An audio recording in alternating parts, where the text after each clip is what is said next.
శుభోదయం ప్రియమిత్రులారా, ఈ ఉదయకాల దైవ ధ్యానమునకు స్వాగతం పలుకుతూ ఉన్నాను.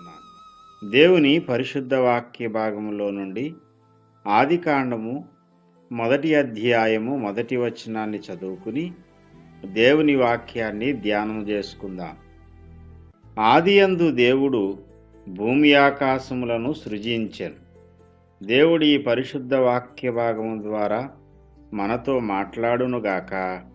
ఆమేన్.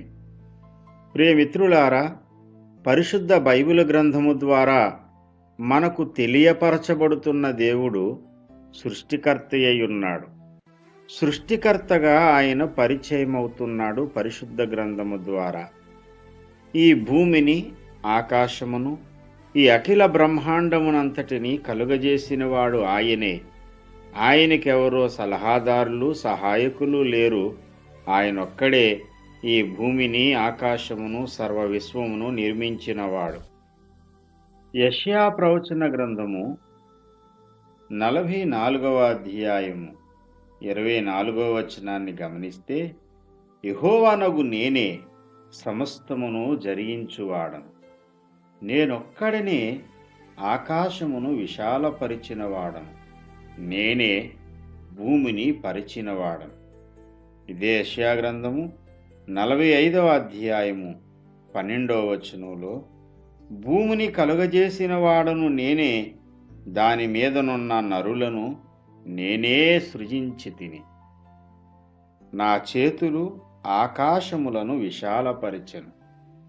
ఆకాశమును, భూమిని, భూమి మీదున్న నరులను, భూమి మీదున్న సకల జీవరాశులను సృజించినవాడు ఆయనే. అందుకే ఆయన ఈ సర్వ విశ్వమునకు పూజనీయుడు, పూజార్హుడు. మరి సృష్టించినవాడే కదా పూజలొందదగినవాడు.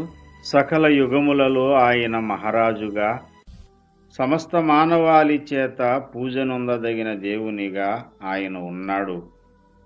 పూజార్హుడైన దేవునిని పూజించడము న్యాయము, సమ్మతము. ప్రియమిత్రులారా, ఆయన సృష్టికర్త అనే విషయాన్ని, వాస్తవాన్ని ప్రతిదినము, ప్రతినిత్యము మనం గుర్తు చేసుకుంటే ఈ సర్వ సృష్టిని శూన్యము నుండి కలుగజేశాడు అనే వాస్తవం మనకు జ్ఞాపకం వస్తుంది. శూన్యములో నుండి సమస్తమును చేసిన దేవుడు మనం ఆరాధించే దేవుడు.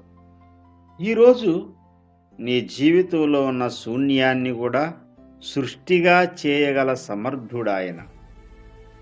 నీవు అనుభవిస్తున్నటువంటి వేదనను సంతోషంగా మార్చగలిగిన దేవుడు. అందుకనే ఆయన యందు విశ్వాసముంచిన వారు నూతన సృష్టిగా మార్చబడుతున్నారు అని చెబుతాడు అపోస్తలుడు పౌలు. ప్రియమిత్రులారా, మనము దేవుని సృష్టిగా, నూతన సృష్టిగా మార్చబడ్డాం. మన జీవితంలో ఏవి అవసరమో వాటన్నిటినీ ఆయన సృష్టించగల సమర్థుడు. నీ జీవితంలో నీవు ఎదుర్కొంటున్న ప్రతి పరిస్థితుల్లో కూడా నీ బ్రతుకంతా ఒక శూన్యంగా, నిరాకారంగా, నిరుపయోగంగా కనిపిస్తుందేమో. ఇది ఒక అందమైన సృష్టిగా మార్చగలిగిన దేవుడు ఆయన. నీవు ఈరోజు ఎదుర్కొంటున్న పరిస్థితులు, వీటి వలన కలుగుతున్న పర్యవసానాలను చూసి కృంగిపోవద్దు. శూన్యములో నుండి సృష్టిని చేసిన దేవుడు నీ యొక్క శూన్య స్థితినంతటినీ కూడా నూతన సృష్టిగా మార్చగలడు. నా జీవితంలో ఈ పరిస్థితికి మారదు, ఈ పరిస్థితిని మార్చే శక్తి ఎవరికీ లేదు అని నీవు కుమిలిపోనవసరం లేదు. శూన్యములో నుండి సృష్టిని చేసిన దేవుడు ఉన్నాడు. ఆయన్ని నీవు ఆరాధిస్తున్నావు గనుక నీవు ఆరాధించే ఆ మహాదేవుడు శూన్యాన్ని సృష్టిగా మార్చినట్టు నీ పరిస్థితిని అంతటినీ నూతన సృష్టిగా ఈ దినం మార్చునుగాక. నూతన ఉత్సాహము, నూతన ఆనందంతో నిన్ను నింపునుగాక. నీలో ఉన్న నిరాశ, నిస్పృహలనే శూన్యాన్ని ఆయన తీసివేసి నూతన సృష్టిగా, నూతన ఆనందముతో నిన్ను నింపునుగాక. నీ కుటుంబ, నీ ఆర్థిక, నీ ఆరోగ్య సకల పరిస్థితులలోనూ, నీ ఆధ్యాత్మిక జీవితంలోనూ నూతన కార్యములను ప్రభు ఈ దినము జరిగించునుగాక. దేవుడి మాటలు మన వినికిడిలో ఆశీర్వదించునుగాక. ఆమేన్.